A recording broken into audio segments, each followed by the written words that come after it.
this whole thing is a dream, so anything can happen. The only reason it doesn't happen is because we have programming jointly and individually in our minds where we tell ourselves we are limited, all right, and that certain things cannot occur because that is our expectation of the way they should work. And when it's an expectation, particularly if it's unexamined as an expectation, you're not lucid of it, you're not aware, okay? When it's an expectation, it comes without any doubt. It is so completely believed that if it didn't occur, you would be stunned.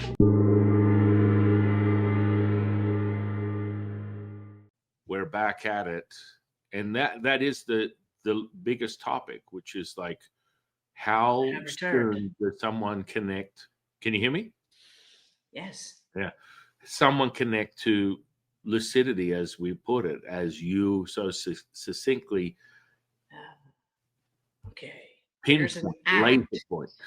All right. And that's my job, is to point right at it, because it's such a subtle place. The narrow gate is narrow indeed, and that is lucidity. And here's the way lucidity works. There's a word for metacognition, which is the act of observing your own self-talk. Okay, in that observation of the self-talk, you notice there's a difference between the self-talk and you, its observer, and its host, I might add, because it's happening interior to you. Okay, so in that metacognition, you realize the difference between you and the emotions that are generated by the stuff you've been saying to yourself. Okay, and so suddenly you are no longer swimming and often sinking, drowning in that emotion. You're going, no, wait a minute, what the hell have I been saying to myself that's been generating? So when the emotions arise and you're very uncomfortable, you're suffering, you say, okay, what are these feelings saying to me? What are the words? Put it into words. You put it into words. At that moment, you are engaged in metacognition because you're looking at your own emotions and your own self-talk that's generating them, okay? Lucidity is a step further. Lucidity is where you are abiding as the metacogniter. You are remembering to stay in the state of observation and like a host inside of you. All of this is going on, but you're aware, okay? You're not letting the party get totally out of control. You know where everybody is and what they're doing, what they're saying, okay? And so abiding as the metacogniter in lucidity, you begin to watch, observe the way what you say to yourself changes the outside world. Okay, the lucid dreamer can change the dream. So abiding as the metacogniter, you begin to tinker with the way what you say to yourself changes what's going on around you. All right, so this is lucidity. You are actively interrogating your self-talk and your mind, and you are rewriting the code that determines your lens and how you experience the world. And you're doing it intentionally. In tarot, it is the magus, the magician. Okay. So you're noticing that your words, abracadabra, I speak it and it is. You're noticing that your words create a thing. I had just said your name when you first came on. I was waiting for it. It's like, San's going to be, oh, there he is. Yeah. Right. I mean, this is real-time connectivity. That's why I responded the way I did. I was like, oh, hello. Just change you. Well, it's fascinating, you know, the way you craft that and through your wisdom teaching, and then within our alchemical process from my teachers and more the line of Taoism alchemy, we refer to that immortality stream as it draws down from the Bai Hui. It enters into the crystal palace, the upper dantian, and then you use your eyes to center that point and then look inside. You invert. So by taking that attention, that immortality, you then turn it inside, which then actualizes the Tai Chi pole. That then creates a connection with the heart. So the heart's fire then blossoms into what we call the sacred infinite flower. And then we have equivalent to what you refer to as lucidity. Oh, yeah. Just saying. I did this just earlier today, spontaneously for the first time. I made the chi flow through the spine, down through the top of my head. So I was scintillating here. I really felt the rod of the light up into the cosmos. And I reached up and I pulled it down, some of it in front of me, and held it here. And then I went into the ball of energy and manifested a scenario that I wanted to occur. Okay? Like went into it with consciousness, just bathed myself in that energy. Closing my eyes, came out a few moments later. All right? But I've never done that before today. And what you just said very much is, and nor have I ever read or anything like that, that it should be done that way. I was just sitting here, and I, like, one of the first things that happened in my awakening was kriyas and postures, you know, that I didn't understand why my body was spontaneously doing them, right? But this was one of those again today, sitting here in the meditation and the shower of the energetic through my body. And I just reached up and pulled it down in front of me and then went into it with my mind. Or I should say, my imagination. Because, you know, all of this that we think we see outside is ours. It's our doing. It's our imagination. All right. Giving back to us a reflection of what we are looking for, of what we are emanating, right? So it's really interesting to me and very fulfilling, you know, very gratifying that you mentioned this, right? It's the first time that's ever happened to me. Today was it. So, Well, as a matter of fact, about an hour ago. Well, I mean, this is what happens, you know. The old expression, "Great minds think alike," or more, the mind hive, the Oh, interact. yes. It's Oh, all my it's God. all that is so. And I mean, what will happen if you fixate on this practices? The three dantians that are most relevant, which is the lower, which is in the solar plexus stomach area, middle is in the heart, upper towards the throat, and then upper dantian is in the head. If you fixate on that, the transmutation of the divine essence from an immortal to crystallizing that will start to have a bubbling effect. So it starts to bubble the yin and yang energy. And so there's three blossoming flowers from the lower dantian, middle dantian, and upper dantian.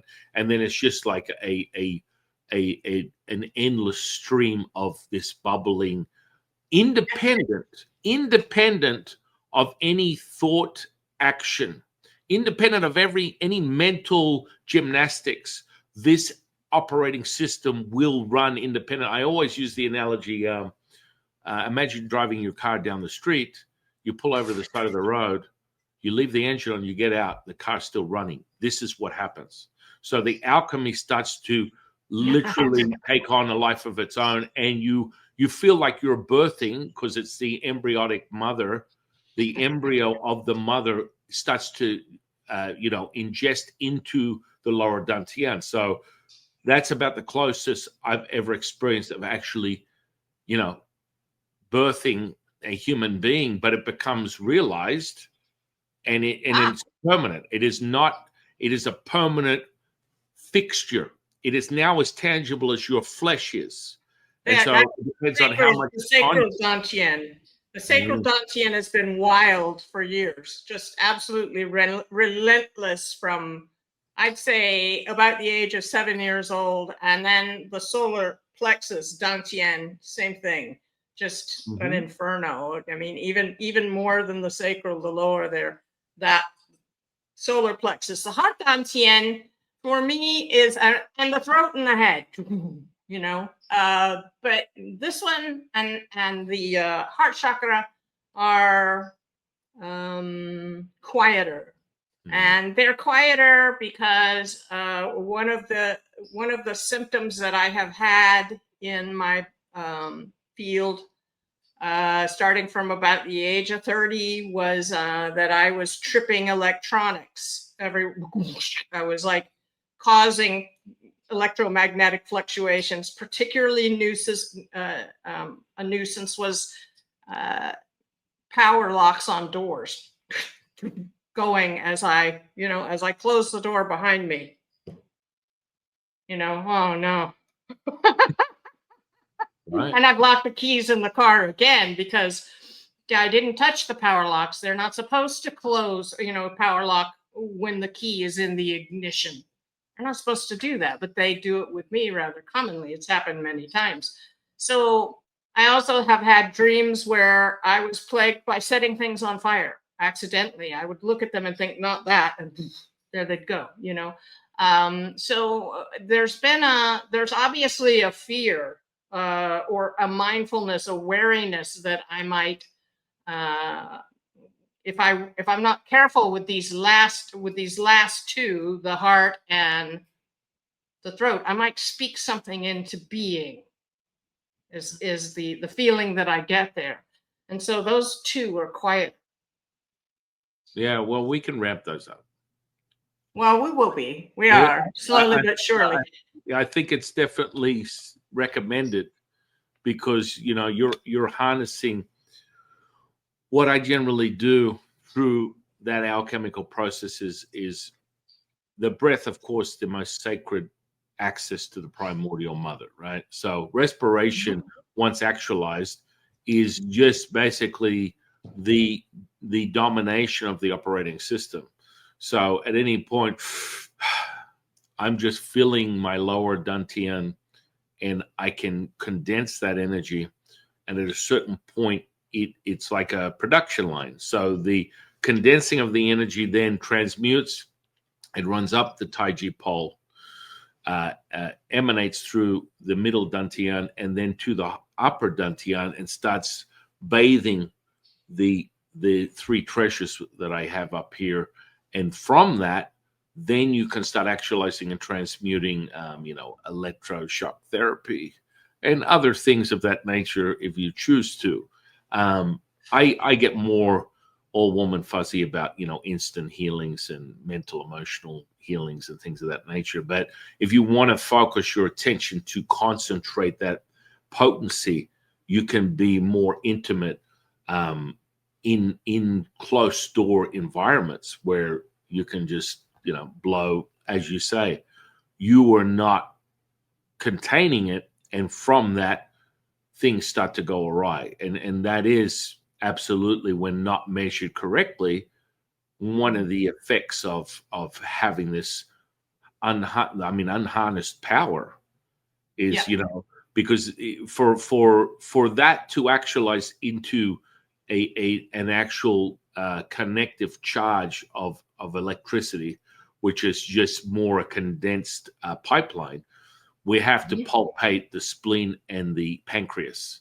And so that comes into what we call thunder magic, where my teacher is Supreme Thunder God and Li Gong, which is a god of thunder, whose mainly his purpose is to punish the evil doers, anyone that casts any sort of magic that is attempting to manipulate the realm of humanity in an inverted effect. He loves to punish those bad doers, those bad players. But from that, you get incredible concentration of that charge. And I if you ever want to go down that path, let me know, because I know that that's all you need to do is tighten that pathway, and you can not just blow everything out. You can just sort of do it at will. Yeah, I'm aware that in my body there is still stored. I have the body has PTSD, Hmm. and I'm aware that in the body there's still stored a lot of not quite totally transmuted uh, energy. It's kind of not it has no name on it. It's just like it's force, it's strength. Here's the thing, all my life, I knew that there was the strength of my emotions were really fierce as a child, they're just huge. um but there was also just the actual latency of the undifferentiated force that was within me, or that I could channel through my body. All right. Let's put it, it's bandwidth. I'm aware that when I let go, the bandwidth is really wide, which is, I think, what we interpret as the actual force, what's able to come through. And on top of that, there's all this emotional loading. Most of that has been transmuted. But I do recognize that and I think this is true of all of us people, and why can't I access my power of my godly estate?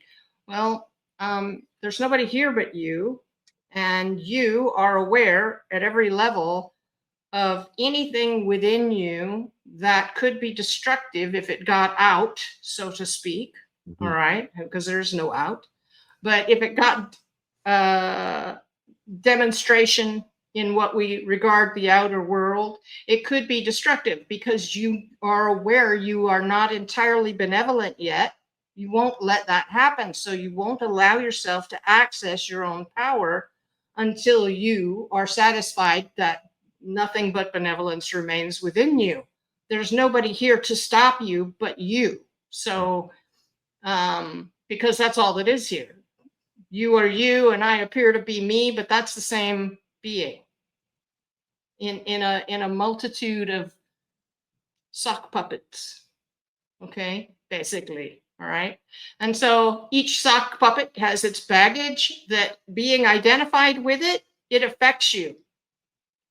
But if you step outside of identification with the story and the history and the body and all of that, into you realize yourself as consciousness, just having, you've been carrying around the baggage of all that story work for so long. And the story work is where all of the pathology resides. All of anything counterproductive is in the sock puppet, not the consciousness. And as soon as the consciousness realizes the difference between itself and the sock puppet, the pathology stops being expressed. It's not real anymore to that person because they're not identified with it. Yeah. Okay. Yeah. No, I mean, you make a great point. The transmutation exercise, if not met with direct source, is futile. It's like you're not going to be. You will not. Your sleuthism, your sleuthy background of deduction is going to end with Sherlock choking Watson. It's not going to arise, right? So I mean, it's so critical, and I see this in all energy healers, channelers, mediumship, all this kind of stuff, and it doesn't matter who it is. Most recently, I had a student who 100% Brahman consciousness been channeling. He's been channeling and transmitting this source for probably better part of 20 years, healing thousands of people. But then the hubcaps come off the wheels. And so why am I having a diminished return where the body is not showing me this immortality? It's actually inverted and it's starting to collapse on itself. It's like it's literally like an autoimmune disease. You're cannibalizing yourself because you haven't laid the foundation that holds that charge. So as your resonance continues to accelerate, if you don't hold the charge through this mortal portal, then guess what happens? it starts to Yeah. deconstruct. It will deconstruct, Yeah. right, like anything, because within this material realm, everything is a wave, which is transitory and impermanent. It will always collapse back on itself. So you want to optimize your node point of as you put it, lucidity. To do that, you must be able to condition the body to maintain your true potency. And so that The is an bandwidth. ongoing, yeah, exactly, just as you put it, bandwidth. So without that without being able to hold that bandwidth, of course your network router goes out, your computer shits the bed, all these things become like that, they become obsolete. They just literally throw them away because they're not being able to hold that potency. So, this individual, I basically reconditioned him through things that he came up with stuff that literally first it transmuted through the body, and he's like, I'm getting all these things that I had apparently healed 10 years ago, but they're literally showing themselves through my whole body. Like everything you can imagine that he thought he had completed and given solution to had just returned. Came back. Yeah. And through this cultivational exercise. And then all of a sudden, everything that he had supposedly resolved and transmuted then rose to the top like a turd in a bowl. It was like a phenomenal, which is what happens when you go through this transformational process. It's like, I swear to God, I feel like I've gone backwards. No, you have not. You're just like overseeing clearing things, and you're not recognizing that you didn't finish pouring the foundation, my friend. You didn't put rebarb in there. You didn't solidify it with a good quality concrete mix. You kind of just threw a little sand and some plastic rebarb from China, and guess what happens? You can't hold it. You have to go back to something that is so infantile that you wouldn't even imagine. And of course, he'd never experienced these type of cultivational practices, but once met, what you do is you take the 5 elements, the 5 vital organs with the 4 directions, and you codify that as an actual independent system. And once that's actualized, it will run independently. Like you will wake up in a morning rise, and it is like your engine is already running, and you're like, holy shit, what's going on here? I can have any finite, stupid, infantile thoughts, and it means nothing because the alchemy has already started. So you wake up like an amber of a cigarette, completely charged through the respiration, and you are ready to go, and your mind can just lay in the back seat and do what it does, which is play with poop. It does nothing. It's it's beyond childlike. You want to emanate a childlike nature, but it's more, the infantile crawl to step, to walk, to run. There's a system, and people seem to always negate that, and that's where, and what happened was, it's funny, the magnitude of difference as they move through it. Now things that it was a contemplation, I said, you're going to, through the way down and the knee down, which is taking the external and inverting it as the internal alchemy, we actualize the Nigong, which is the power. And so what happens is something that, all right, I'm transmitting at a certain level. And it's sort of like it was a brush off of, I have these healing events and whatever. And I said, no, you're going to consciously now pick, 24 individuals that have individual cases. And you are going to take a one moment, and your transmission in these individual cases are going to be completion and healing. And he shit the bed when he did it, because this is what happens. You become multifaceted as you are naturally. That is your natural order. Yes. And you become whole. And by becoming whole, everything is accessible to you as it should be. As we already know, my dear friend, there is no exception to this rule set that is not really a rule set, other than recognize your true power. Yeah, we are just remembering Mm-hmm. the truth of what we are. We're just remembering it. It's like when I was in the Lustrous fast in my NDE, when I first got there, there was some, wait a minute, new senses have blinked online. What's happened here? Mm-hmm. Okay. And I could taste the being that met me, not in the way of your tongue, but I could taste their field. And I realized too that I had been tasting people's field all my life and I had not been aware of it. Okay. I was just remembering a skill and I recognized him and I was like, isn't that interesting? I've been doing that all my life. I just never realized. Mm-hmm. And truth too has a taste. Same way, there's a certain signature in the resonance, the energetic resonance that you recognize, you know. And but we're not aware that we're sampling the data on that level. We're not conscious of that sampling. And when we do become conscious of it, it's kind of it's a little awkward because you look at people and you know things about them that you have no experience to blame for why you know it. Okay. I've been hit by energetic waves regularly as I approached people of their emotions, you know, and recognized, ow, as I went past the person, you know, and then went a little ways, kind of like a shark takes a wide turn around and tastes the target and then returns a little closer and a little closer. So I like take a wide turn around them and just paying attention to the emotion and then come back to them and say, yeah, this is going to seem really weird, but I have been prompted to have a word with you today. You know, and I don't know what's going on with you. And I know this sounds a little crazy, but whatever it is that you're going through and that you're worrying about right now, you're going to get past it. It's going to work out the way you're hoping it will work out. And you will be able to do that thing, I don't know what it is, that you're hoping to do soon.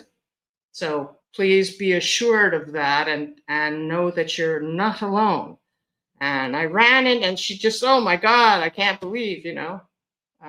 And we had this exchange where she told me what she was getting ready to do and, you know, how she was worried she wouldn't be able to pass her motorcycle test the next day to be able to go and take this trip, etc. And she was like, thank you so much. And I ran into her a couple of days later in this community, you know, and she started introducing me around. This is that woman I told you about. I did pass the test and I'm so excited. I'm going on this trip on my motorcycle, you know, with this friend. And, you know, that was just, she said, thank you so much for taking the risk to stop. And this has happened to me a number of times. That's just the most recent one. It hasn't happened in a while. That was, I don't know, 2007. But it hasn't been uncommon in my life, you know, that, and even in my dreams. Sometimes one of the ways I fly is not my will. I'm just suddenly picked up by the energy and carried to someplace and sat down to have an exchange with someone, to deliver to them a word. I don't know what the word's going to be when I arrive, but the words come out of me for that person, you know, and then I'm picked up again and carried away elsewhere. So it's kind of the fool's journey out there, just sort of stepping into the flow and allowing the current to take you. Have you ever read the book One by Richard Bach? One, yeah,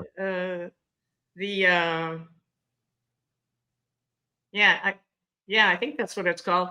The Adventures of a Reluctant Messiah or something. I may be conflating two of his books, but you know, he talks about stepping into the flow and uses a metaphor in the beginning of the book about this community that lived on the bottom of a crystal stream. And they could feel the flow, but they didn't know what it was. And they lived their life scurrying from one object to another to hang on to it. And then one guy said, no, I'm gonna trust it. I don't know what it is. And they were all like, don't do it. You'll be dashed. You'll be dashed on the ground, on the rocks, you know. And he did it anyway, and he got dashed on the rocks, but he refused to tighten up and cling again. And he began to rise in the water column. And as he was carried downstream, all the people that saw him said, look, he flies, a Messiah. you know. And I've been the last few days just bathing. I'm having another one now. I've been just bathing in these, like waterfalls of chi rushes and feeling like any second I'm going to be lifted up, like something's going to pick me up under my arms and just lift me up and carry me off, And I'm like, do it, just go ahead and do it, But so far, no liftoff. We'll see. Well, I'm sure it'll come eventually. Be careful what you wish for. We've always wanted to. It's coming. It's coming. There's one dream venue that I go to, that we do a type of flying called drafting. And in drafting, we're in these worlds, we're very lightweight and we can just barely be seen by the locals who are much denser. And we work together to generate a storm event so that we can then fly, banking off of the winds coming out of the storm. And we call it drafting. And I find myself regularly in this environment, and it's so real. I wear a particular lightweight coat that has a lot of extra fabric in it to catch the wind. And I have many times ended up so high drafting that ice formed on me and on the coat and then caused me to fall back down like a hailstone. I just fall down a little bit. It's a very realistic dream. So if you consider the enormity of what you're able to generate unconsciously in dreams, that's your imagination. That's your power creating all of that. And I'm going to tell you, there's really no difference. This is a dream too, and you don't realize it until your body falls off at what the locals here call death. Okay? But there is no death. You will never notice it. I mean, you'll realize it's happened when you start remembering aspects of yourself you had forgotten when you came into this particular dream venue. Then you'll realize, oh, gradually you become your true self. You recover it. There's a slow fade in, right? And I had that during my NDE. I became more and more my true self, and I was love. So, and I was heroic love. I was this vast, it doesn't matter what, I'll endure anything, send me back love. Okay. So yeah, it's just a dream, folks. Or is it just a dream? Now, I mean, this brings me to it. You're talking about literally hovering. It reminds me of an event. I was just finishing a commune at the Jade Empress Palace, which is the Taoist temple in San Francisco on Powell Street. Cool. And I was sitting just, basically marinating with the directive and the mandate of my teachers. And of course, Jade Empress, one of my teachers. And I just finished a small celebrational ritual. And I heard the voice of Kuan Yin calling in a distance. And so I stand up, I look around, and I can see through the buildings down one full street into the very spot that she had been carved into, this humongous trunk that was brought back from China. And it was literally hitting at least 9 feet.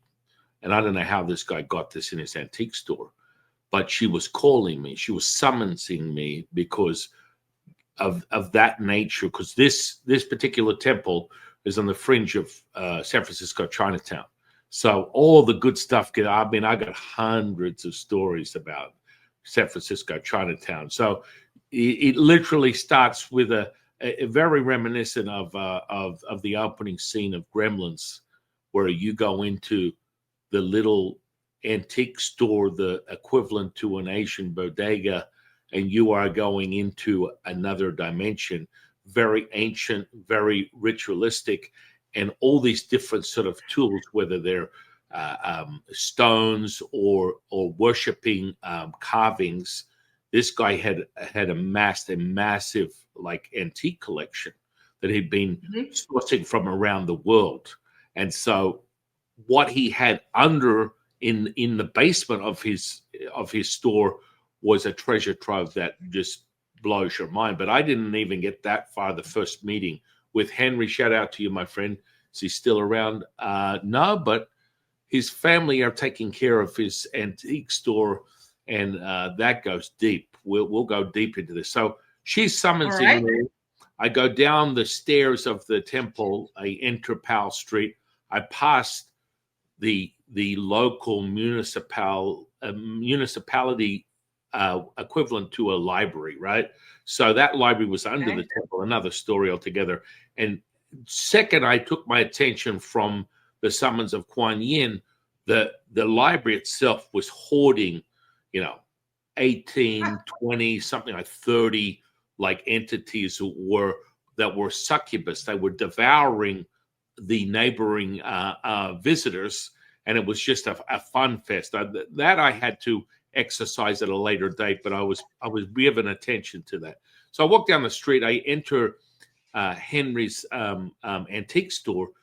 There she is, just tall, beautiful, abundant, endless, maternal, and the strength of her emanating from this carving, which we can get into deity magic. I'm not a fan. A lot of people tend to manipulate and command the spirit world. That's not how it works from my perspective and how I've generated relationships.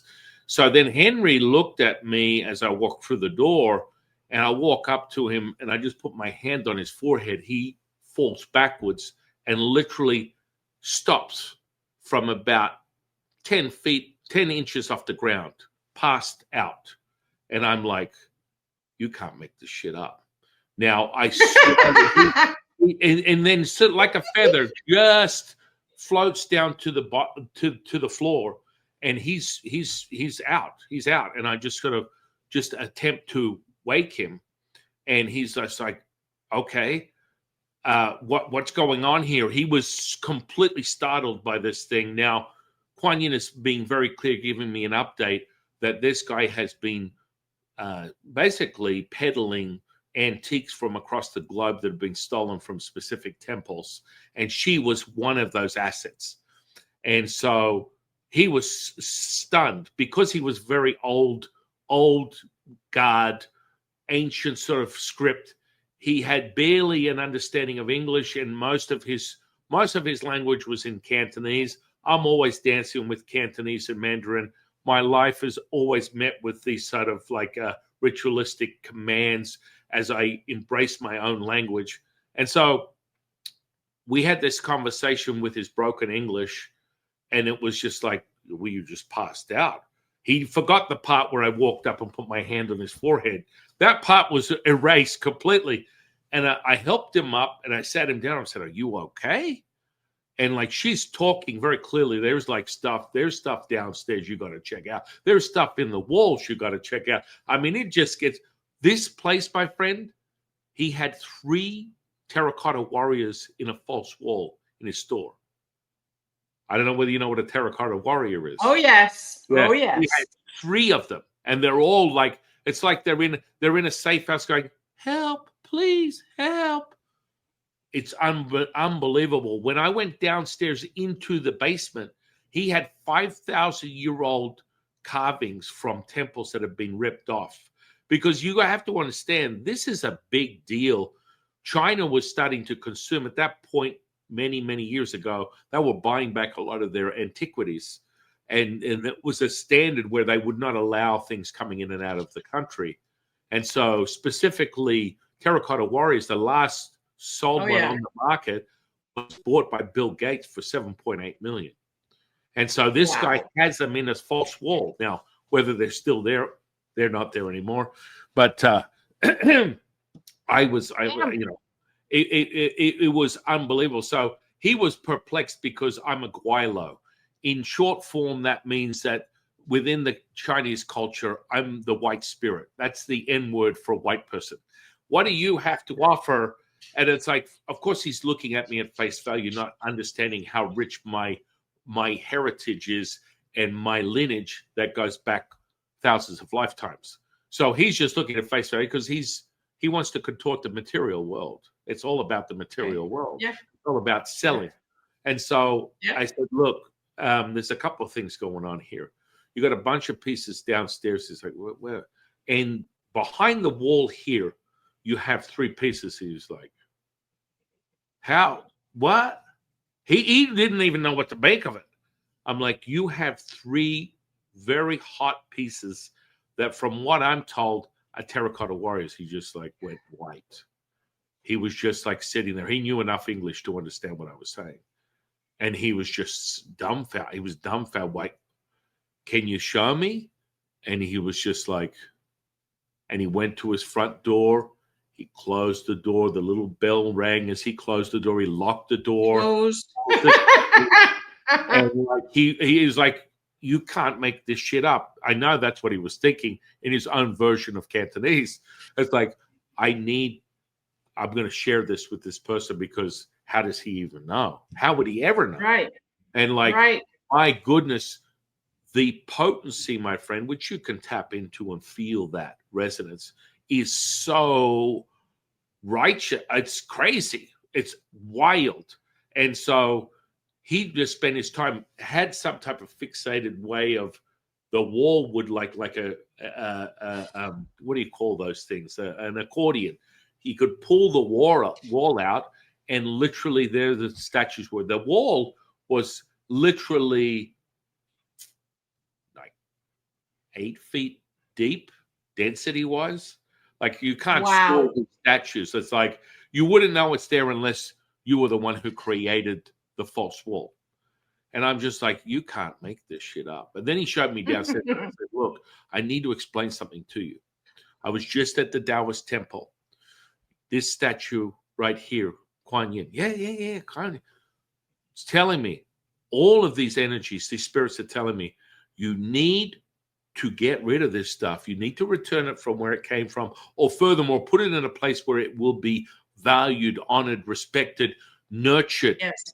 And if you can't do that, shit's going to break loose. Shit is going to break loose. And so, we created a relationship from that day moving forward. But the phenomena was the part where you're talking about the hovering effect. Like, his whole body just dropped backwards and was sitting off the ground. There was no intention of levitation. One of my teachers, highest purity, who's basically the teacher of magic, set a space where he literally fell on equivalent to a metaphysical like mattress, and then sort of glided down to the ground like a little feather. And I tell you, that was the first time that I witnessed something so potent when it comes to levitation that was not generated by someone that concentrated their resources on actually cultivating them. I'd have a tendency to blame that on you, though. I'd have a tendency to say it was your benevolence projected when he began to fall in that protraction of the moment. I'm sure you thought, I don't want him to be injured, and that in itself caused the soft close phenomenon. Well, I think to be honest, and I'm just going to just say it, I was not consciously looking at the dominoes effect. It was just like I was compelled to touch his forehead, and he just dropped like literally like a mummy. Boop. And with that, I also have the absolute 100% like wisdom from my teachers that everything is completely created and manufactured and returns to perfection. So there's no exception to the rule. And so with that said, after all, it is a dream, so anything can happen. Yeah, I mean, but we're talking, when I say a dream, we're talking about a dream in a material state that has taken lucidity, not from me laying down in a bed and then exiting this mortal flesh. This is with my eyes open, consciously. No, I get it. Operating. I totally get it. But I'm saying this whole thing is a dream, so anything can happen. The only reason it doesn't happen is because we have programming jointly and individually in our minds where we tell ourselves we are limited, all right, and that certain things cannot occur because that is our expectation of the way they should work. And when it's an expectation, particularly if it's unexamined as an expectation, you're not lucid of it, you're not aware, okay? When it's an expectation, it comes without any doubt. It is so completely believed that if it didn't occur, you would be stunned. And so it carries a particular momentum, as beliefs do, and materializes around us constantly with every refreshed moment. Refresh. I don't know what the refresh rate is on this place, but it's pretty high, the vertical refresh, okay? Because, these things come right out of us because they are our expectations. You don't expect to lift off and fly. I don't expect to yet, but I want to. And I believe it can happen. And I believe it quite intensely. And it happens to me all the time when I'm flying in dreams that I'm like, oh, look, I'm flying. I must be dreaming. And so I asked Michael, why have I never flown in the real world? And his response was, what do you say to yourself every time you catch yourself flying? He often asks me questions instead of giving me answers. I said, I say it must be a dream because I'm flying. And he said, there's your challenge right there. Because you define the dream you're living in that you call real, you think is more real than the other dreams, and you define that as the place where you cannot do things. So when you do them, you say, I'm not in that world. And bada boom, bada bing, you're not in that world. So if ever you find yourself flying, don't say, oh, it must not be the real world. Because dreams seem real while they last. And you can't say anything more than that about the world. When you are in a dream, you have a body that seems real. The world seems perfectly real around you, at least if you dream the way I do, which granted, when I was younger, it was gibberish like a lot of people, but now I don't dream that way. I dream worlds. I dream them all around me and I'm looking at them and going, either my imagination is amazing or I have stumbled into someone else's imaginative work. Because imagination is your power. Attention, focused by your will. That's how you do it, by your will. On what you imagine into being. And it doesn't happen so much suddenly changing around you. You walk into it, you tunnel into it. Just like when you're waking up from a dream you don't want to waken up from, you can often just put your attention back into what was I doing when I left that dream? What was the last moment? And you can tunnel with your attention back into the dream. This is the way you go from one time stream to another. It's very subtle. You do it in stages. Most of the time, you manifest yourself into. That's why it's important. Now, you're not allowed to actually see it happen. I've even precipitated things. I've made things materialize, and there's no doubt they did. But I've noticed every time you do it, you're not allowed to be looking at it when they materialize. You're not allowed to see it go, whoosh, there it is, right? So there's a looking away and looking back, and it's there. It wasn't there, you look back and it is there, okay? Same thing with sleep. Every night is an opportunity to use this. You go to sleep imagining yourself in the situation you want to materialize. You go to sleep imagining it as though it has already materialized around you. Same emotions, be in the joy of it. Build a triumph scenario in which you've overcome every challenge and turned it into the opportunity it secretly was all along. Okay, you go to sleep deeply involved in this, and when you waken in the morning, don't just jump out of bed and look at your phone. Don't do that. Spend about, even because you're still at the edge of wakefulness, it's very potent there because that's where things materialize out of, that part of your consciousness. So while you're there, manifest it again for yourself. And then you say, I'm awakening to a new day and new experience in this world where my experience approaches my ideal. And then you can get out of your bed and look at your phone. Okay. But give yourself that. And every day look for and notice, expect things to change. Expect differences as the situation comes to approach what you want. And I'm expecting now this incredible turmoil that the country and the world have been going through to result in a mass lucidification. Okay.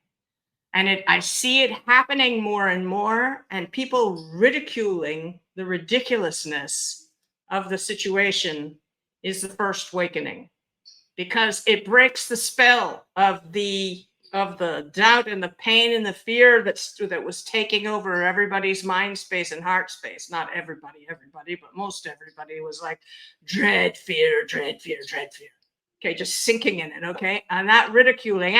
Wave my private parts at your aunties and fart in your general direction. Now go away or I shall taunt you a second time.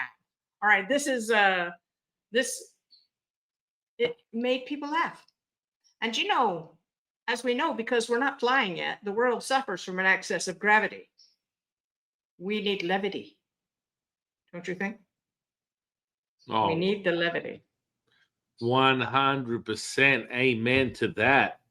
You know, it's incredible the wisdom teaching that you put out, because you know these things are so ancient in their nature and the rite of passage of everyone, yet they seem to have lost their path. They've put their faith in an electronic god, and from that they are dismantled. Their despair is their middle name, and hopium dissolves and fear arises, and really that's the only thing they know is their truth, is this constant uptick of this anxiety and preparation for the worst of the worst. And this is just a normal regular day in the office for 99% of the population. And yet you know, absolute dissolving, and the ability to obtain your holiness is just a few moments away when led by the wisdom that's necessary for such. And that's where they come across someone like yourself or myself, where we can help you actualize that and make truth. Yeah. You know? I'm really excited because I look back at going through Lexapro withdrawals, and you know, I'd had my near-death experience. I'd been a mystic all my life, and at 20 I was killed, and I had this near-death experience, and I knew how it all worked, and it was too quantum. In 1978, the world was not ready for that, and I sat on it for years, and I thought I would never. I got to be like 65 years old. Well, it was 64, maybe. It was 2020, the end of 2020. And I went through the withdrawals all through 2021, okay? And I dealt with the chemical derangement, and the anxiety was oppressive. It was purgatory, if not hell. And the physical pain, outrageous, okay? And I learned to leave my body by falling inward, not by just getting out of the body and leave. By falling inward, I found out I could access other worlds. I found out I could build environments in the ethereal realm with my imagination by simply putting all of my attention there to avoid what was going on in the body. Okay.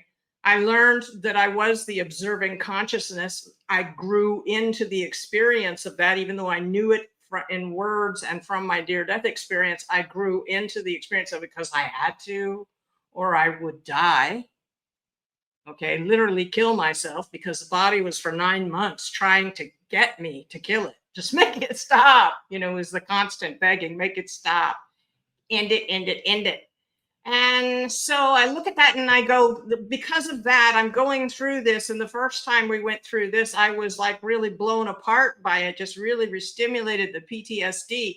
The second time we're going through this, I'm like, fine. I'm noticing the little bits of impure still coming up and refining my light now, instead of just drowning in shadows and barely able to, the shadowy thoughts, and barely able to keep any lucidity at all. I'm just burning through it, baby. Okay. I'm like Rudolph the Red-Nosed Reindeer out there with that third eye going into, this is what I will. And so it's for me, the only thing that can come out of it when we're pressed to these limits and we have to go through these extraordinary trials, you either die or you get stronger. That's it. And that's why I'm like going like, yes, I'm here too, and I'm in it with them, and I can offer some words to help them find their lucidity now, when it's so needed and so transformative, and we can all burn off all this together as we're going through it and emerge so much better and stronger as a nation, okay, as a people. All right. And I mean, as part of the world community, because this isn't just happening here. This is happening all over the world. The world feels the transformation trying to happen here. I mean, you don't get dancing frogs and unicorns and stuff like that in the streets globally over nothing. Right?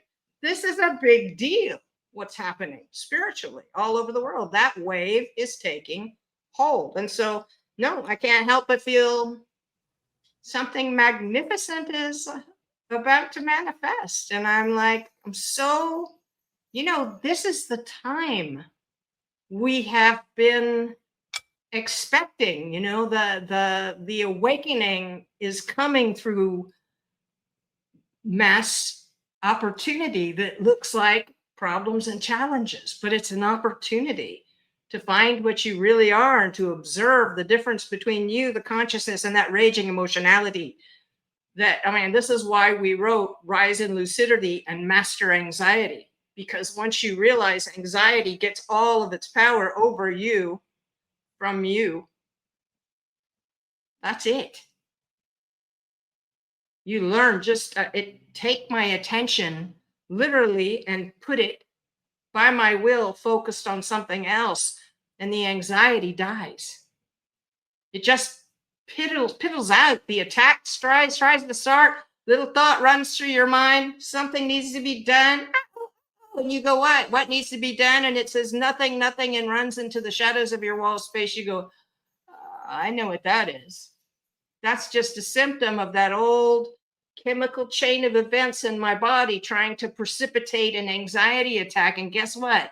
I'm not going to pay attention to the symptoms. I'm not going to participate. Consciousness, I'm going to do something else. And so you put your attention on that manifested triumph scenario where you've overcome everything and your needs are answered and your hopes and dreams are materializing. You put yourself there by your attention. That's the same way you tunnel back into a dream you don't want to awaken from.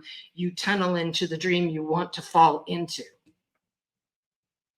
Okay. And you do it by your will and by what you choose to manifest for yourself, how you allow interpersonal things to play out. I had an opportunity the other day when everybody was so upset after Charlie Kirk was assassinated. I was thinking I would buy another firearm because people were so hot. They got my fear worked up a bit. And all of a sudden, as I'm getting ready to order the weapon, I'm thinking, the inner voice, Michael says, do you really want to live in a world where that's what you have to prepare for? No. So I spent the money on a couple of high-end speakers so I could pipe 528 hertz to my neighbors. And binaural beats, put everybody in the open heart chakra. And everything calmed right down. Now, I'm not saying I did all of it. A lot of us had to control ourselves to calm things right down, but this is the way you tunnel into the experience you want. You choose, no, I don't think I'll prepare for an outcome I really don't want to occur. I'm going to put my attention concentrated on creating a better outcome over here. Well, this is the ancient art of transmutation, and the ability to transmute at will is that chemistry, that alchemical process, the the magical elixirs that are generated from that transition. Poison. Attention, intention, we refer to it as Shen Gong, spirit projection. That's when you actualize the spirit in the material world. And then you have dominion, imperium, maestro over the tapestry of this reality. This is what we speak of. This is what you speak of. This is lucidity at 1,000% X. That's how it originates, and that's how it arrives as that truth serum, that absolute. Yeah, And, truth serum. I love that. I love that. Yeah. That's not what I choose to live in. That's not, yeah. And I said, okay, you'll just have to keep me safe. If somebody wants to kill me, that's not the way I choose to live. So you'll have to keep me safe. And I'm good in that. So but I thought what I do want to give to my neighbors, what I want to contribute to the field is 528 hertz. Because when I listen to that, it opens my heart chakra and I feel loving instead of afraid. So let's beam that out to the world, not just contribute it and put my attention on it. That way, play it so that if you're walking within a block, you're going to remotely hear that. Not intrusive, very pleasant, Feels like you've come home to heaven when you hear it. I mean, that's the power of now. That's the potency. That's that now. Yeah. And that Give is that to the world. Steroids, that laser point. Absolutely, 1,000%. It happens in that moment. That's where the miracle can come in that holy instant of clarity, of lucidity, of the metacogniter abiding in observation of what it can create and choosing the event stream by choosing your next step. Do I prepare for catastrophe or do I broadcast love? And I chose, I'm going to broadcast love instead. I mean, it was just that quick. I went from shopping for the firearm and almost ordering it to going on Amazon looking for the speakers and planning to make that happen, right? So, I mean, that's how we do it. We also do it with our clicking behavior. The algorithm feeds you more of what you express an interest in. So if you're clicking on the kinds of stuff that you really don't want to happen because of that morbid tendency we as human beings have to check out what we're scared of and what we don't want to occur. Oh, what happened there? I'm going to click on that, If you do that, then the algorithm gives you more of that. And then that goes into your field and taints your field. And that's what you begin echoing back to the greater field of which you're a part. And so, I mean, it's not that social media,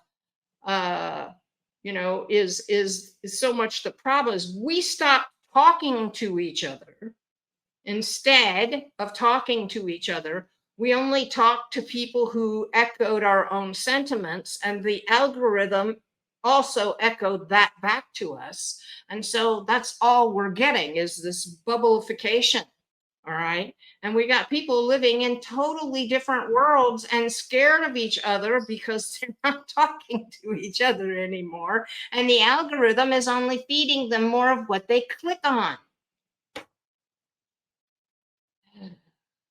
I mean, it is. It's this never-ending consumption and cannibalism of self.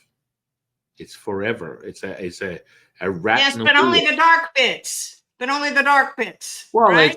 it's the subjectivity at its highest point, because it is a mastered state of your own making, which is generated. It's like you only sober up when you realize that you are the creator. You go, oh, hang on a second. Oh, I was playing this dance. The symbiosis of yin and yang is that tango, but in its entirety, the actual inverted and extroverted effects of yin and yang is the fact that it comes from one stream. That is the delusion. That is the illusion. That is the moment of introspective analysis, is return back to that one stream instead of separating yourself as if the mind, the body, the spirit are all working independently. there is a little bit of truth as opposed to the absolute truth of what that is measured by.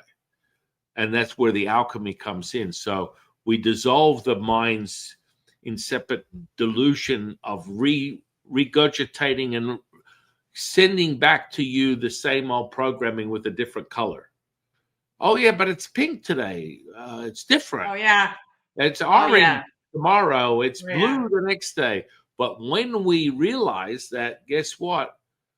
You change, you're the maestro of this programming at will, that all of a sudden things become extremely in the vein and the same holy stream of what we refer to the primordial mother, Wu Wei, effortless action, effortless effort. Yes. Serendipitous, synchronistic moments are awaiting your arrival. And when you arrive there, all of a sudden magical things take place instead of assuming that, as you put it, my dear friend, the expectation of excellence, of perfection is the only thing that you need to experience, is recognizing that perfection is the true operating system, not anything. It's not, exactly. And what our motivation and how our motivation in the game changes. We're no longer as interested in winning as we are winning under certain terms. Winning is operating under integral terms that build integrity. All right. It's like, because you're always being watched. All right. You're never alone. You know that loving presence is constantly with you. And for me, very little has hurt worse than looking into the eyes of people that loved me that I had disappointed. That I hadn't, and they had been counting on me. They believed in me, and I disappointed them. That's the worst of all. And so for me, I live as though everybody I love, practically, I've got a few people left in the world. When I say love, I mean personally love. I love everybody impersonally, but personally love has gone on to the next life already. And when they visit me very, very often. And when I see them again in the different dream venue where I will seem solid and they will seem solid, and we will fall on each other's necks and hug each other and kiss each other's faces. Okay. When that happens again, I want to have behaved in a way that I know they're going to be proud of.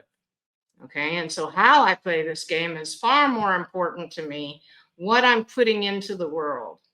And that to me is the only way to live that's going to make you really happy.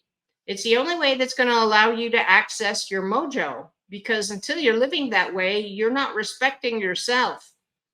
And you're not respecting your own power, and you're not going to allow yourself access to the experience of the truth of everything that you are and everything that you're capable of creating and doing.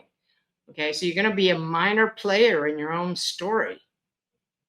Okay, you don't want that.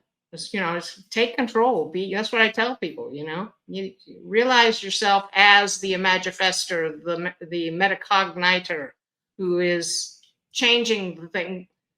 Measure what you're giving to the world. Measure it out carefully. Pay attention to it. Love the world. In this way, the world begins to change for you. Seriously, my life just since Lexapro withdrawals and realizing this again and living in it has taken a huge change for the better in just 3 years. And it's only getting better. And I'm really, really glad I'm here now at this time. I was going to move to France, and I'm glad it didn't work out that way, because it's going to be a hell of a party. Well, liberation for self, which is a collective awareness, is imminent. It is permanent. It's spreading. It's happening all over the place. It is not transitory. It is permanent when realized. Your true, absolute immortality is it. And absolutely. It's being offered to the masses as a turning point of human evolution. That we come here to that precipice. We are the ones we have been waiting for. It's us. And it's Uh, happening right now. Oh yeah, yeah. I mean, I think that fear-based conjuring from low-level bottom feeder uh, individuals or Whetstones. collective. What's that? Whetstones. Yeah, Whetstones. yeah, yeah. There is a peddling of this nonsense that really doesn't hold a charge. Yet you will find a couple of people that want to get in bed with that type of state. Yeah. And with I think that, they do. you need a little bit more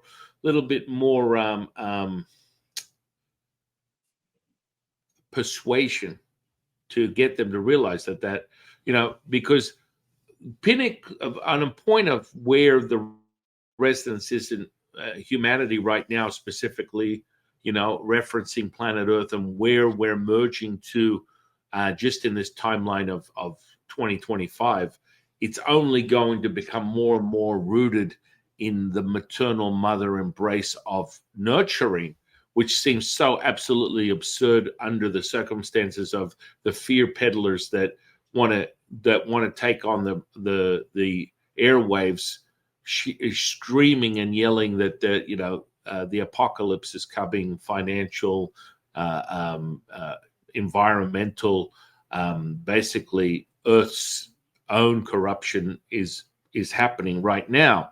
That to me is a necessary fear peddling, and ultimately, by the end of this year, it's going to end with a liberation where people are going to be more calm and more conditioned to unify than they are going to be diverse and separate. There's no separation. It's No, it's no. a formation of wholeness that is available to everyone. So that whole fear mongering stuff of imminent demise is just absolute fundamental lies, and people will realize that in their own cognitive experience.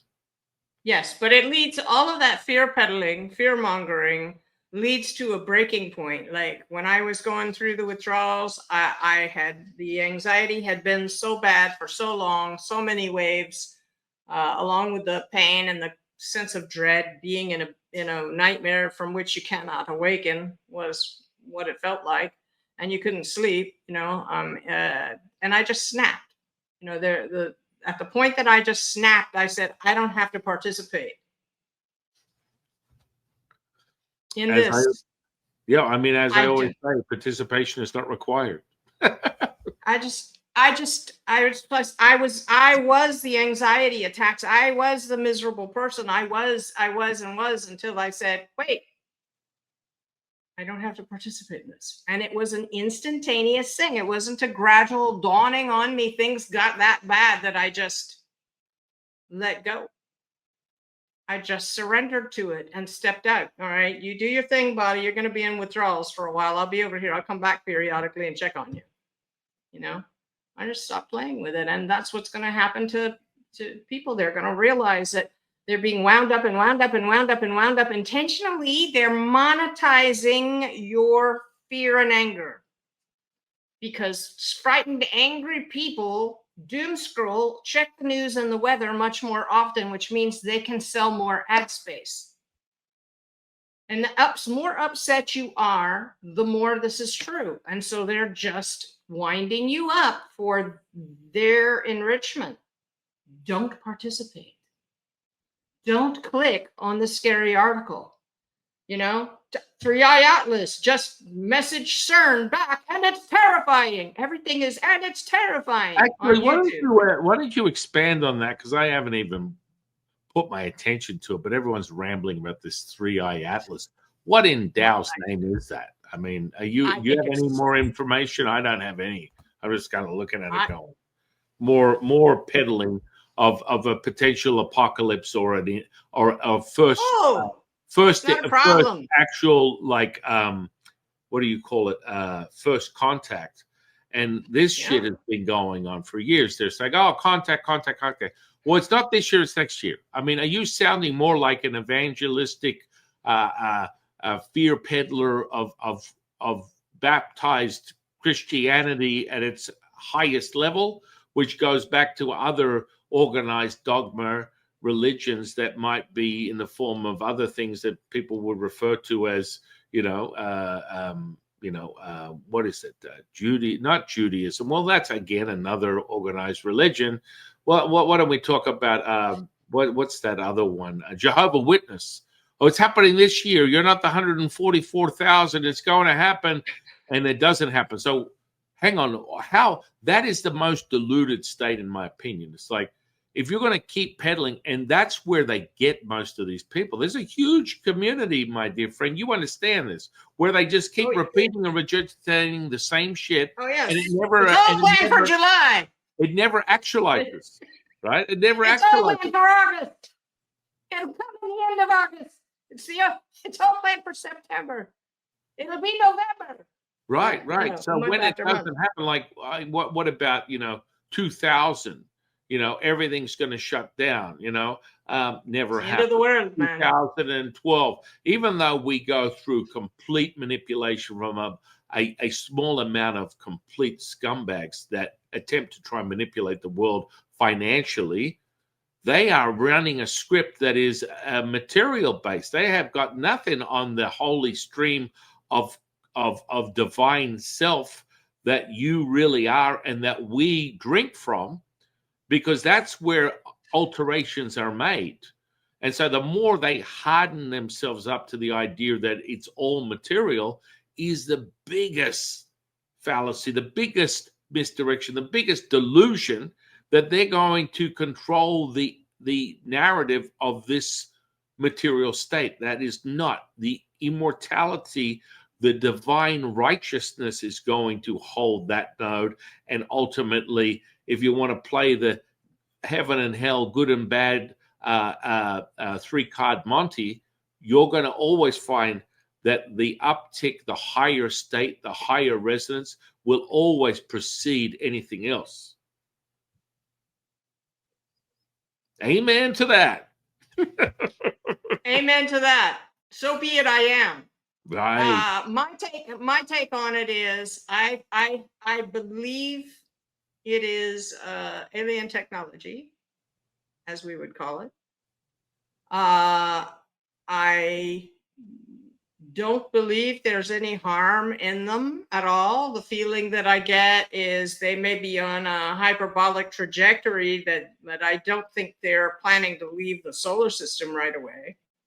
I think that they're coming in and have checked out Mars, and they're probably going to fly by Jupiter and then hook a hard right and come back and visit us. After we've gotten used to the idea that this is first contact, that's like you walk up on a wild horse that you don't mean any harm. You're trying to establish a rapport with it. You don't come right up to it. You allow it to get used to your presence and move gradually closer. And I think that that's what they're doing. And I think I read today that or saw today that CERN supposedly signaled them, and that it modified slightly the signal and turned around and sent it back. If that is so, that's all of the evidence says alien tech. Almost none of the evidence says ordinary comet. I find it of consequence that none of the big agencies want to talk about it. Nobody's showing any pictures, and all the people that have really good cameras up in space are suddenly gone dark on it. They're not saying anything at all. And the only reason I can imagine that would be is because there's nothing that they can say that wouldn't be an outright lie. There's a lot of people that have their own home telescopes that are quite high end, and they're watching this, and they're aware it's not acting like a comet. And I think what's happening is we're being gradually inured to the idea of first contact, and that they're just approaching us slowly. I don't think they mean us any harm, and they're trying to they know about the situation here, I'm pretty sure. And they're trying to keep from provoking a big reaction. And you can, I think we'll see the story drift where when they finally do start to talk about it, there will be some attempts to fearmonger and capitalize on it, monetize your fear. And there will be some people who are saying, hey, this really looks like these people, these beings they mean us no harm, or they don't even care that we're here. They might, for instance, signal back to us as they're leaving the solar system. If they're really going to make a wide circle before they come back and try and speak to us again, they might basically wave goodbye so that, electronically, so that we know, yeah, they didn't care enough to even stop, but they didn't seem unfriendly. They waved, they answered back when we talked to them. We sent signals and they sent them back, yeah, we read you. But bye, we're, other things, other fish to fry. Now that might.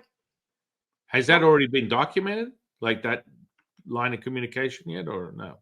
I just saw it today, the first time that supposedly CERN, and I saw it two places, two different sources, so it might be real. Not just bogus stuff. Extraordinarily coincidental, and I don't have coincidence in my life, that all of a sudden the absolute petri dish of AI nonsense that wants to meld your mind not as a one absolute stream, but more blur the lines to a point where you can't tell what is what, and at any point you can't get off the ride because it's so freaking distorted. I was watching YouTube, and I never do this. I stay away from it pretty typically, but sometimes once in a while, if my kids beg to want to use that evil tool, they can use it once in a while because it's just such a mental corrupter. And so I was watching my phone for a second, and then this little short thing came up, and one of my favorite tools is Milwaukee, right? It's a man's tool. It's a specific brand of like electric tools. Okay. And so yeah. he's in his garage, and he has this Milwaukee toilet that's operated like, a high-end Toto, like a bidet. And I'm like, oh my goodness, I think I need that. And then I look closely. Of course, it's just a generated. But you can't. It's seamless to your natural perception of the depth of a two-dimensional object, that from what I can see, this is real. Like he's touching it, he's operating it, he's in 8K. It seems absolutely tangible and logical to my finite mind as being a possibility. So why not? I'll get one of those. And of course, it was just an AI generated piece of crap. And so here we're meeting this moment where, how coincidental, this moment where we're on the verge of contact, supposedly, and you have the second that happens, all of a sudden we're also meeting a precipice of absolute mind-melting delusion where they are playing with the very fabric of the average individual's inception and perception, and ultimately diversion of what is truth, what is reality, how does it. I love that. Right? I love that. Now is the perfect time to learn the one and only truth, and I know it. Are you excited? Well, yeah, of course. That's why we're here. One and only truth. Right. I know you know it too, right? Right. But, you got to pause for a minute, because they don't have the pattern on the rest of the fabric of reality. They're just attempting to enslave the few that, occupy, habitual captivate of this earth plane, that we are slaves to this system, because authority commands us to comply, which I find absolutely fascinating, that you think you have dominion over me and the truth and the absolute truth of everything. But then again, all of a sudden they're containing this content. I mean, people need to pause. It was like, when we went over, one of my friends went over. We went over, Roswell's contact, and Latsu instantly. My teacher was like, "That's bullshit," and he's like, "What do you mean?" And my friend was obsessed with aliens, right? I've got to catch up with him. It's been a while. Shout out to Marty. Bullshit, and it seems very interesting that to the actual point of, oh, aliens all of a sudden are now just matching what is the contemporary offering of that time period. So that means that when Roswell took place, that was back in the 50s. So the actual spaceships looked like a Bel Air Chevy. I mean, come on. Let's keep everything in perspective here. That you think that it's only to the time period that anything that is in a ambrosia sort of like flow or expression of this reality has to be held by this node. You look at anything that's within sort of any sort of pictographs or ancient text, and none of that is relevant. I mean, you're looking at Egyptian shit, and people are wearing Apple watches and using spaceships. Yet we have to believe that Roswell is actually, that contact was plausible. It's like absolutely not. And I mean, I didn't have a thought either way. Like when Marty asked to go deeper on that, Latsu was just like, no shit. No. I'm like, wow. I didn't really have an opinion. I wasn't invested in it because that's not my thing. And we've done a lot of remote viewing on other things, planets and whatnot, and it's fascinating what we come up with. But quite frankly, that just makes me pause for a minute, and then my finite mind gets a little perplexed, as it is a bankrupt, corrupted state that never gives return. It's an impermanent, distressed, transitory, like pass-through. Really, it offers nothing. Yet it's supercharged when we ignite our absolute truth, our potency and our holiness. Now your finite mind is now on steroids. It's roided to the eyeballs, and you can play and use the elasticity of the material world at your own will and whim to create from distortion perfection. And so the alien aspect is always, I feel like you're a little bit more invested. I will always support the opportunity. I've seen aliens presently within the ethereal operating consciously the last 20, 25 years. Every time I connect with someone, there's a stronger pull, and these entities are very, very potent, and they're commandeering at a telepathy level the manipulation of individuals on this earth plane. 100%. I would yearn or love to see them materialize, because it's a higher level of ascension that they puppeteer people like minions here in this state. Yeah. I want to see them materialize in what we refer to as this distorted state of awareness, the realm, the flesh, whatever. I would love to see that. Right now, they don't even have to. They don't have to go anywhere. They commandeer people as little vehicles of deception and manipulation, attempt to puppeteer this state without having to ever even exit where they're at already. This I know is true, 1,000%. Yeah. But yeah, and some of them harvest us. Some of them harvest our energy. 1,000,000%. And so we have this whole thing where they're attempting to, intertwine and bear or create a connection where they can integrate the potential of what their species could be to integrate the absolute unleashed potential of mankind and the human being.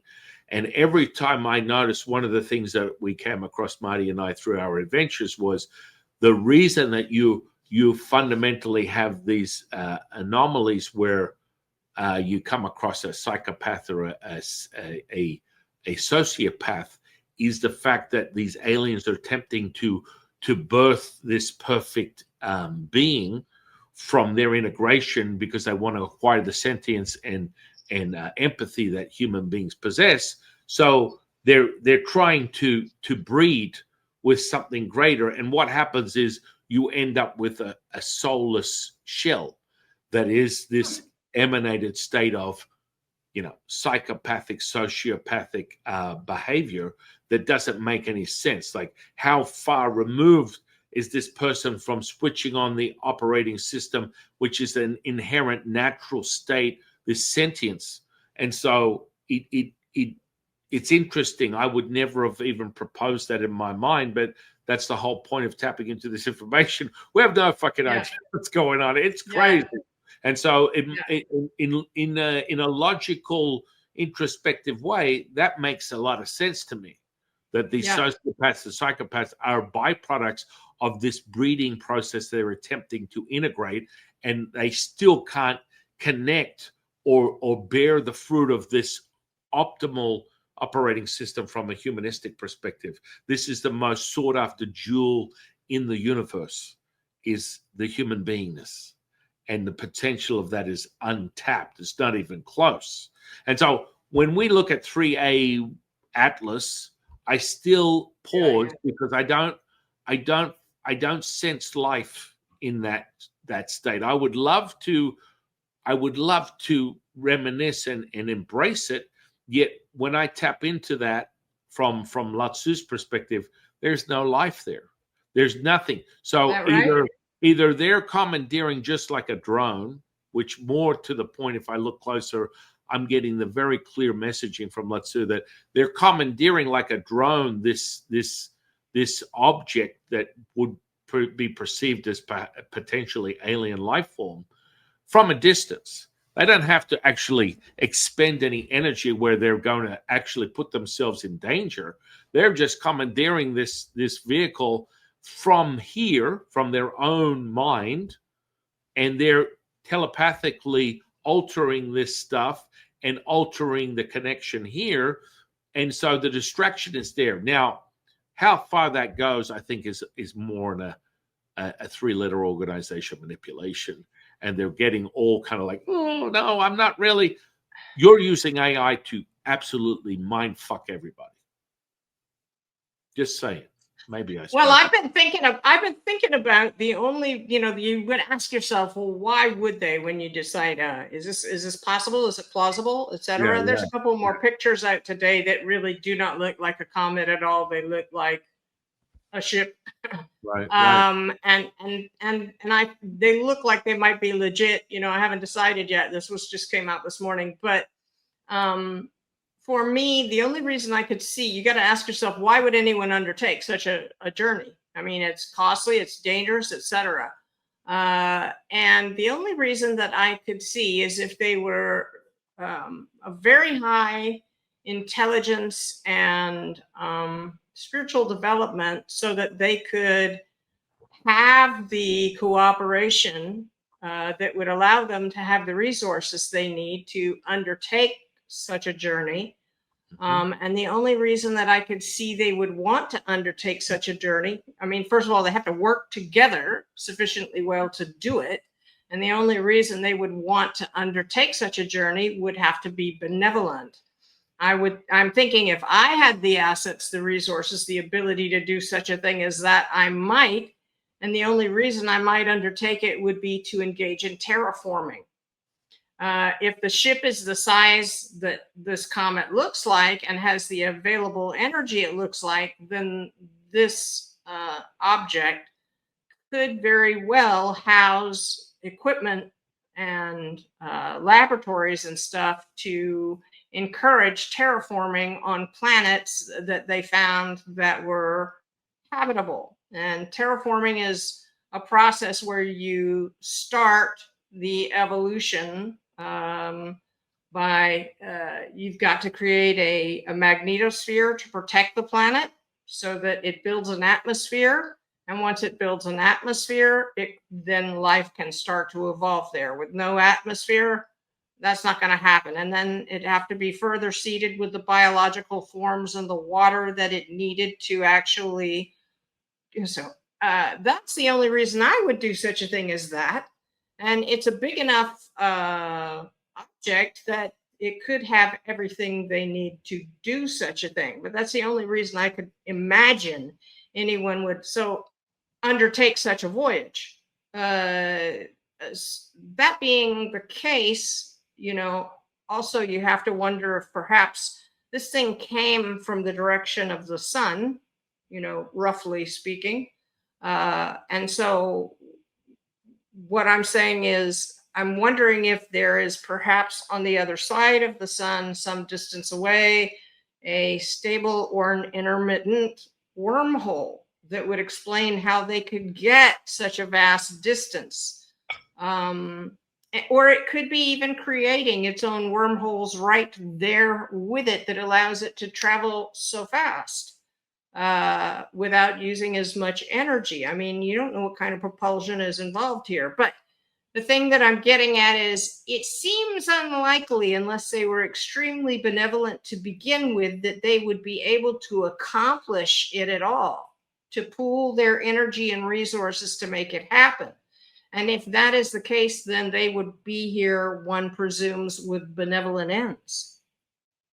And the only one I can think of would be terraforming, to create more habitable zones for life, That to me has a lot more grounding and validity. Yeah. Just saying.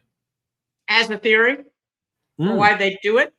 Yeah. Well, yeah, I mean, there's just so much nonsense out there. I will always guide to a more solid stream that can be emanated and sampled. So when Absolutely. you're sharing that, I listen. Most talking heads, I don't listen. It's like it's just a part of the truth serum and processes of verifying which part of this is it hold water, and is it actually something of substance. And many people just we'll see. Yeah.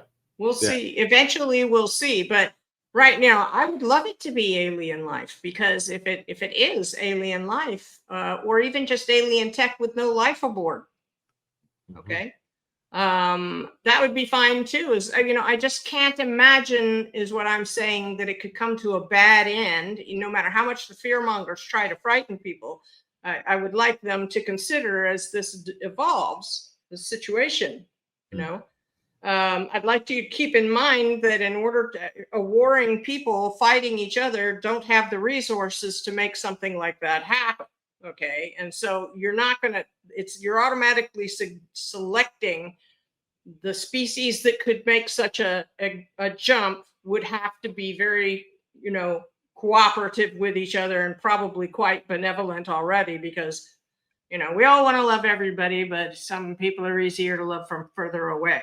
And such is, I'm sure, the case with other intelligent species. And could there be intelligent life out there? Well, there almost certainly is. It's an awfully big chicken coop to just have a few chickens on this planet, right?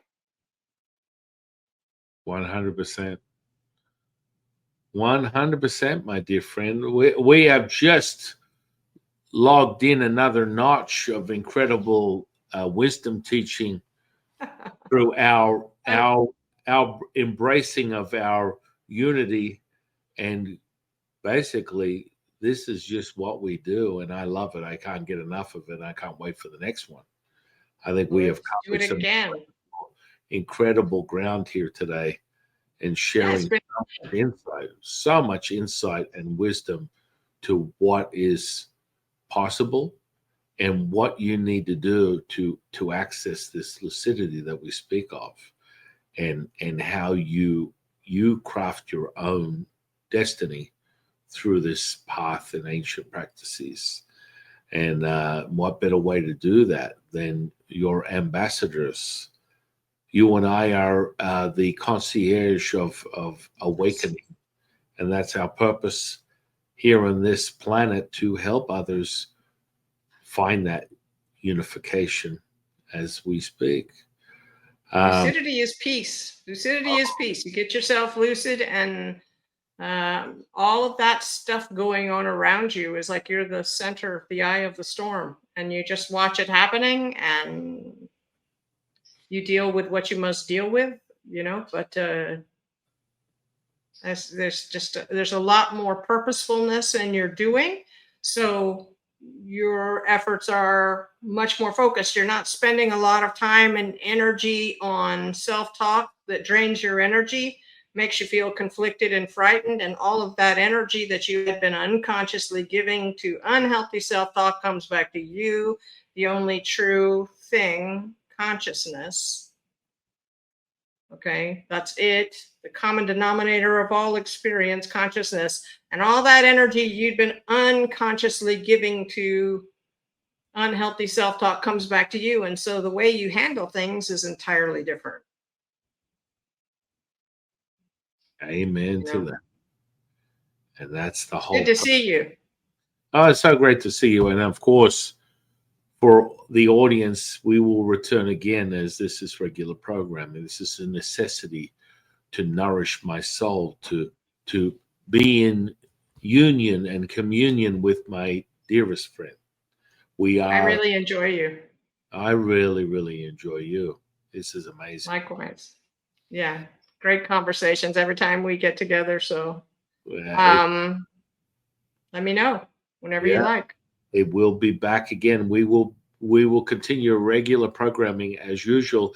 Everyone that is listening to this that has not come across our conversation, at this point, the second installment will be out. And then furthermore, please explore all the offerings from the social sphere and interweb left under this podcast. And I want you to go out and dive deep into the wisdom teaching that you share, my friend. Well, please come to our channel and check it out. You're on YouTube, and it's Imagifester Central. That's at Imagifester1 if you just want to do the /. Come see us, youtube.com // at Imagifester1. And build your lucidity. And it's going to be amazing to enjoy recognizing what's already been happening for you and recognizing who you are for its true significance. It's going to be amazing. And I'm so glad to intersect you all. Let's intersect, man. Amen to that. Thank you for being you. My heart is always limitless for you, my dear friend. I feel the same way. Much love. And so in closing, I want to thank you for your emanation of absolute wisdom that goes beyond this one stream. It is absolute. And for that, you're more than welcome. My goodness, I'm so grateful for you. And with that, I want to thank you. I want to thank the universe for bringing you into my life. I want to thank the audience for sharing their time with us today. I am your humble servant and Sifu, Taoist Master San Qing, and I'll see you on the next one, guys.